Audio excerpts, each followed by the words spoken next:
آج بہت آسان ہے اسلام پر عمل کرنا. اس دور میں جائیے جس دور میں اسلام آیا تھا اور جو اسلام قبول کرتا ان کے ساتھ وہ سلوک ہوتا ہے جس کو ہم تصور نہیں کر سکتے ہیں. بلال بن رباح مؤذن رسول ہے، رسول اللہ کی مؤذن ہے. بلال جب ایمان لائے، ظاہر سی بات ہے قومی اعتبار سے یہ جو ہے حبشی تھے، کالے تھے، غلام تھے، تو ظاہر سی بات ہے کوئی حیثیت نہیں اس سماج میں جہاں مالداری سب کچھ ہوتی تھی. یہ غلام ہے، اس کا تو خاندان ہی نہیں پتا. غلام کا کیا خاندان، کون ماں کون باپ کیا پتا، کوئی مالداری نہیں، زر خرید ہوتا ہے، جانوروں سے بدتر اس زمانے میں سلوک ہوتا ہے. بلال بھی لیکن جب ایمان لائے کیا کچھ تکلیف نہیں برداشت کی.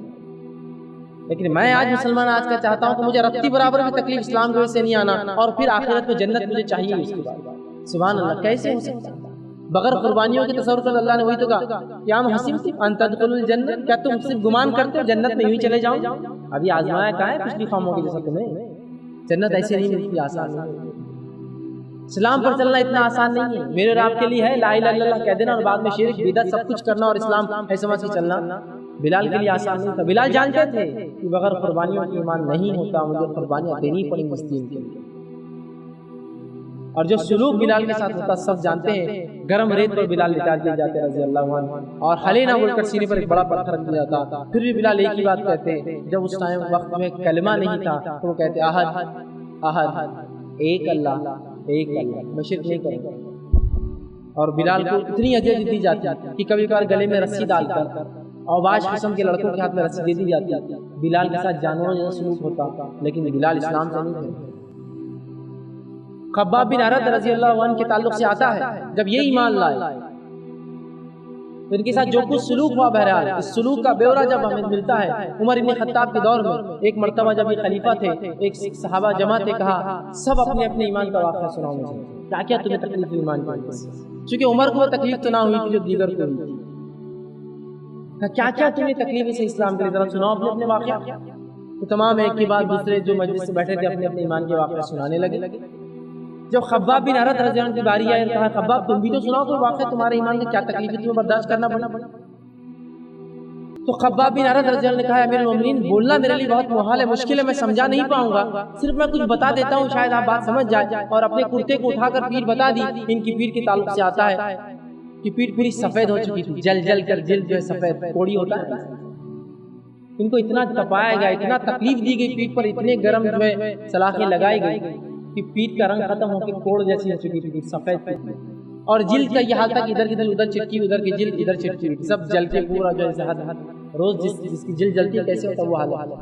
اس لیے کہ خباب جب ایمان لائے رضی اللہ عنہ تو خباب کو ان کی جو مالکین تھی، یہ غلام وہ جو ہے تلواریں بنایا کرتے تھے اور ماہر تلوار بناتے تھے. ان کی مالکین جب یہ ایمان لائے تو وہ کوئلے جس پہ جو بھنا کرتے تھے، جب یہ ایمان لائے تو اسی کے اوپر جو سیکا کرتی تھی، ان کی پیٹ رکھ دیا کرتی تھی اوندھا ان کو لٹا کر. وہ کہتے ہیں کہ کبھی کبھار تو یہ ہوتا کہ ان کی پیٹ کی چربی جب پگھل کے نیچے گرتی اور خون اور پیپ گرتا تو اس سے وہ کوئلے بجھتے تو سکون ملتا. پھر کچھ دن ہوتے وہ زخم اچھے ہوتے، پھر وہ کہتی ایمان نہیں چھوڑے، پھر لٹاؤ خباب کو اور میرے ساتھ یہی سلوک کرتی. کبھی کبھار لوہے کی سلاخیں جس سے میں جو ہے تلواریں بنایا کرتا لوہا، وہ گرم سلاخیں میرے سر پر لگایا کرتا. لیکن خباب ایمان سے نہیں پھرے ان تکلیفوں کے بعد. میرے لیے تو آج ایمان سے پھرنا بہت آسان ہے. آپ صرف بولیے کہ تکلیف میرے قریب آ رہی ہے تو میں اپنی نشاندہی، اپنی شناخت، اپنا نام بھی بدلنے کو تیار ہوں. نہیں دل پر ہاتھ رکھ کے بولیے. ایسے ہزاروں ہزار لوگ ہیں جو کبھی ریلوے ریزرویشن بھی کراتے ہیں نا تو اپنا اصلی مسلمان نام نہیں لکھتے ہیں اس میں، کہیں پکڑا نہ جاؤ اپنے ایمان کی وجہ سے. یہاں اعلان کر رہے ہو جبکہ چھپا سکتے ہیں. یہ وہ دور ہے جب بلال چھپا سکتے اپنا ایمان، لیکن بلال اعلان کر رہے ایمان کہ کون ہے جو میرے ایمان سے ٹکرا. لو میں کہتا ہوں لا الہ الا اللہ، کہو کیا کرتے ہو کر لو، جاؤ. تو میں تو اتنا خوفزدہ ہوں آج، آزمائش کو ایمان کا حصہ نہیں سمجھتا ہوں کہ اگر مجھے لگتا ہے میرے نام سے میری آزمائش آ سکتی ہے تو نام بھی بدل کے لکھو، کیوں خامخواہ آزمائش میں مبتلا ہو. آزمائش کے بغیر ایمان نہیں ہے، یاد رکھیں. یہ کسوٹی ہے ایمان کی، یہ جانچ ہے ایمان کی، کوئی ایمان والا ہے یا نہیں اس کے آگے. آئیے دوسرا واقعہ سن لیجیے قرآن سے. یہ سورہ بار بار ہم پڑھتے ہیں، افسوس کیونکہ سمجھتے نہیں ہیں، ترجمے سے نہیں پڑھتے ہیں تو بہت مشکل ہوتا ہے. سورہ یاسین میں اللہ رب العزت نے بہترین واقعہ سنایا، اور یاسین سورہ یاسین میں آیت نمبر 12 سے ایک واقعہ شروع ہوتا ہے. اللہ نے فرمایا وَاضْرِبْ لَهُمْ مَثَلًا أَصْحَابَ الْقَرْيَةِ إِذْ جَاءَهَا الْمُرْسَلُونَ. اے نبی سنا دیجئے ان لوگوں کو واقعہ اس بستی والوں کا جہاں ہم نے ایک رسول بھیجا. اس رسول نے دعوت دی، لوگوں نے انکار کیا، ہم نے اس کی مدد کے لیے دوسرا رسول بھیجا، اس نے دونوں نے مل کے دعوت دی، قوم نے انکار کیا، ہم نے اس کی مدد کے لیے تیسرا رسول بھیجا، تینوں نے دعوت دی، قوم نے تینوں کا انکار کیا۔ نہ ہی انکار کیا بلکہ یہ طے کر لیا کہ اب ان تینوں رسولوں کو قتل کر دیا جائے گا۔ تب ایک شخص جو ان رسولوں پر خاموشی میں ایمان لایا تھا، اپنا ایمان چھپا چکا تھا، اس نے سوچا اب ایمان چھپانا بہت بڑی غلطی ہوں گی ورنہ رسولوں کی جان جائیں گی۔ وہ دوڑتا، اللہ نے کہا کہ شہر کی بستی کے کونے سے ایک شخص دوڑتا اور کہا اے لوگو ایمان لا لو ان رسولوں پر جو یہ کہتے ہیں، ایمان لاؤ ان پر جو یہ کہتے ہیں۔ جب لوگوں نے دیکھا کہ یہ شخص ایمان لایا ان میں سے جس کے تعلق سے آتا ہے احادیث میں اور آثار میں، تفسیر میں ملتا ہے اس کا نام حبیب تھا اور یہ ایک نجار تھا پیشے سے، بڑا ہی کارپینٹر۔ جب اس نے دعوت اسلام دیکھی کہ نبیوں پہ آنچ آ سکتی ہے، اس نے سوچا قوم کو میں تھوڑی دیر دعوت دیتا ہوں تاکہ نبیوں کو نکلنے کا وقت مل جائے۔ اپنے ایمان کا اظہار کر دیا، چھپانا بےخوبی سمجھا، آخر اعلان کیا قوم ایمان لاؤ ان پر اور میں کیوں ڈروں تمہارے معبود جن کی تم عبادت کرتے ہو اللہ کو چھوڑ کر، جبکہ تم ڈرتے نہیں اللہ کی عبادت، اللہ کو چھوڑ کر دوسروں کی عبادت کرنے سے، تو میں کیوں ڈروں اللہ کی عبادت کرنے سے۔ اس نے اعلان کیا۔ رسول اللہ فرماتے ہیں قوم نے کیا حالت کی، قوم نے اس کو بری طرح سے مارا، اتنا مارا اور اتنا کچلا کہ رسول اللہ فرماتے ہیں اس کے پیخانے کی جگہ سے اس کی آنتیں پوری باہر نکل گئی اور حبیب مر گیا۔ اسی وقت حبیب کو قتل کر دیا قوم نے ایمان لانے کی وجہ سے۔ اللہ رب العزت نے حبیب کے ساتھ جو سلوک ہوا، حبیب کو اس کی آزمائش کا بدلہ فوراً دیا، قرآن میں اعلان کیا اور قیامت تک کے پڑھنے والوں کے لیے اعلان کیا۔ اللہ نے فرمایا قیل ادخلوا الجنہ، جاؤ جنت میں داخل ہو جاؤ۔ حبیب یہاں مرا، اس کی آزمائش پوری ہوئی اور ظاہر سی بات اس کو وہ چیز مل گئی جس کے لیے انسان ایمان لاتا ہے۔ اللہ رب العزت نے گواہی دی کہ قیل ادخلوا الجنہ، جاؤ جنت میں داخل ہو جاؤ۔ اللہ رب العزت فرماتا ہے حبیب دیکھیے اس کا جواب سنیے، اللہ نے اس کا جواب جو ظاہر سی بات غائب کا علم ہے، یہ علم ہمیں اللہ کے علاوہ کوئی نہیں بتا سکتا۔ اللہ نے فرمایا جب کہا گیا اس حبیب سے، اس کی روح سے، جاؤ جنت میں داخل ہو جاؤ، تو کیا کہتا ہے حبیب اپنے رب سے؟ سنیے، قال یا لیت قومی یعلمون، کاش کہ میری قوم جانتی میرے رب نے میرے ساتھ کیا کیا ہے، اگر جانتی تو سب مرنا پسند کرتے میرے بس۔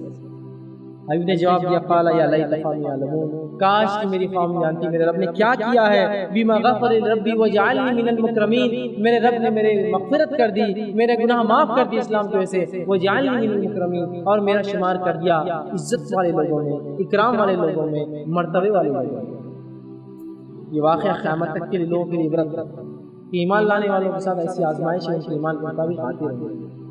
یہ ذرا ذرا سے چیزوں سے جو آج ہم دیکھتے ہیں، بہت سے لوگ ہوتے ہیں جو ظاہری صفات، ابھی تو ایمان بہت تفصیلی چیز ہے، ظاہری صفات بھی اظہار نہیں کرتے اس لیے کہ اس سے میرا نام، میرا چہرہ، میری داڑھی ہوئی تو لوگ سمجھ جائیں گے، اس لیے کہ غیر مسلم سمجھنا ہے، اپنے آپ کو بچائے رکھتا ہے، نہیں اس سے تکلیف آ سکتی ہے، مشکل ہو سکتی ہے، دھندا نہیں چلے گا، تجارت نہیں ہوگی، فلاں ہوگا، گرفت نہ ہوں گے، اتنی چھوٹی چیز سے آؤ کر یہ صحابہ اگر یہ سوچتے تو شاید اسلام وہیں ختم ہو جاتا اور رسول اللہ کے جانے کے بعد سب مر پڑ جاتے اور اسلام تک نہیں پہنچتا۔ یہ ان کی قربانیاں جس سے اسلام یہاں تک آیا، اور ہر دین، ہر تحریک، ہر ادارہ، ہر چیز، ہر ایک تحریک کی قربانیاں رکھی جاتی ہیں۔ یہ قربانیاں وہ چیز ہوتی ہے جو کسی تحریک کو چلاتی ہے۔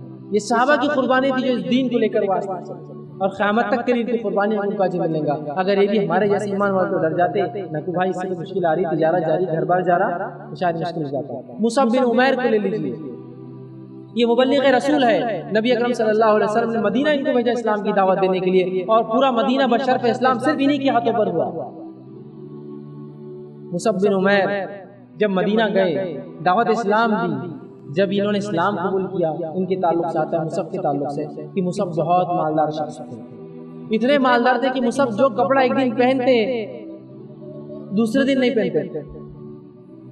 نوجوان تھے، ابھی شادی بھی نہیں ہوئی، نوجوان لڑکا، اپنے والدین کا اکلوتا لڑکا، اور اس کے ساتھ ساتھ جو ہے اتنا مال دیا اللہ رب العزت نے اکلوتا ہونے کے ساتھ ساتھ کہ اتنا خرچ کرتے کہ روز ایک نیا لباس، اور مصعب جو خوشبو لگاتے، جس گلی سے گزر جاتے تو لوگوں کو اندازہ ہو جاتا مصعب گزرا ہے، تو مصعب کیا اتنی مال و دولت، اتنی خوشبو، اتنے لباس، اسی کو امتیاز، یہ ناز و نخل پلا ہوا مصعب تھا۔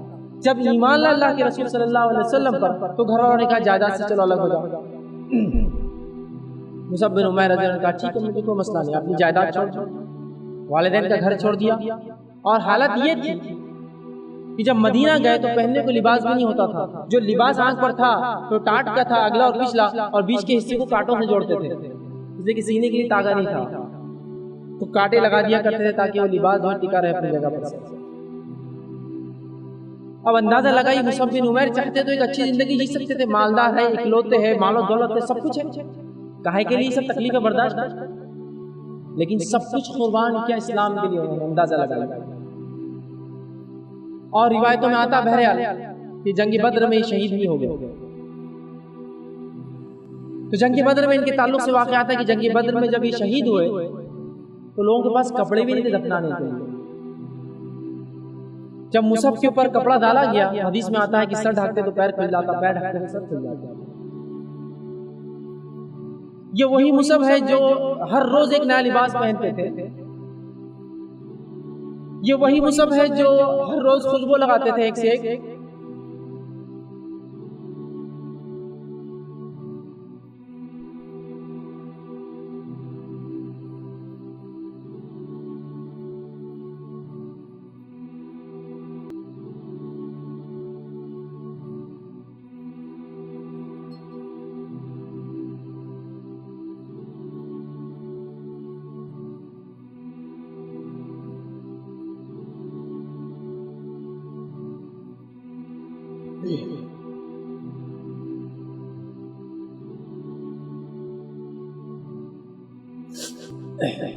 بہرحال جنگ بدر میں جب ان کا انتقال ہوا، شہید ہوئے، تو جب سر ڈھکا جاتا تو بہرحال پیر کھل جاتا، اور پیر ڈھکا جاتا تو سر کھل جاتا۔ رسول اللہ کو بتایا گیا کہ مصعب کی حالت یہ ہے، سر ڈھکتے ہیں تو پیر کھل جاتا، پیر ڈھکتے تو سر کھل جاتا ہے، کیا کریں؟ تو کہا مصعب کا سر ڈھک دو، پیر گھر سے ڈھک دو اور ان کی تکفین کر دو۔ بہرحال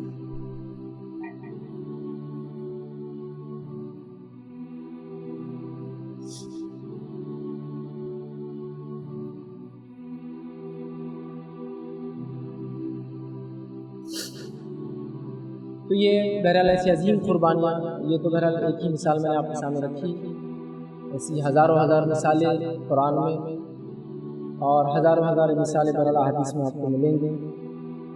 جو لوگ جب بھی ایمان لائے، ایمان پر عمل کیا، اس کے مطابق زندگی گزارنے کی کوشش کی، تکلیفیں آنا، مصیبتیں آنا، پریشانیاں آنا، یہ سب اس کا حصہ ہے۔ اس کو چھوڑ کر ہم یہ سمجھیں گے کہ ہم با ایمان رہیں گے اور زندگی بھی مجھے دنیا کی اچھی مل جائے اور آخرت بھی اچھی ہو جائے، تو یہ بہت ممکن ہو سکتا ہے کچھ لوگوں کے لیے کچھ حالات، لیکن ہر کسی کے لیے نہیں۔ لیکن جن حالاتوں میں ہم رہتے ہیں، الحمدللہ رب العالمین کا شکر ہے کہ مساجد سے ہم اذان دیتے ہیں، مکاتب ہمارے دھڑلے سے چلتے ہیں، ایسا نہیں کسی کونے قصبے میں جنگلوں میں ڈالنا پڑتا ہے۔ مساجد میں جگہ کم پڑ جائے تو سڑکوں پر اتر جاتے ہیں، تو کوئی کسی کی ہمت میں مائک لال کے ہم روک سکتے سمجھ سکتے۔ اتنے پرامن علاقے میں رہ کر بھی اگر ہم اپنے فرائض پر بھی عمل نہ کر سکے تو مرنے کے بعد اپنے رب کیا جواب دیں گے؟ جو لوگ اتنے پرفتن دور میں تھے کہ نماز پڑھنا ممکن تو محال، ناممکن تھا، چھپ چھپ کے نماز پڑھتے، روزے رکھنا محال، دین پر چلنا محال، تب بھی انہوں نے عمل کیا۔ سب کچھ ہونے کے بعد، امن ہونے کے بعد ہمارے پہ وہ آزمائش یقیناً نہیں آئی، جو آزمائش ان لوگوں پر آئی تھی، تو ہمیں اپنے رب کو کیا جواب دیں ان چیزوں کے تعلق سے؟ تو ایمان اور آزمائش کا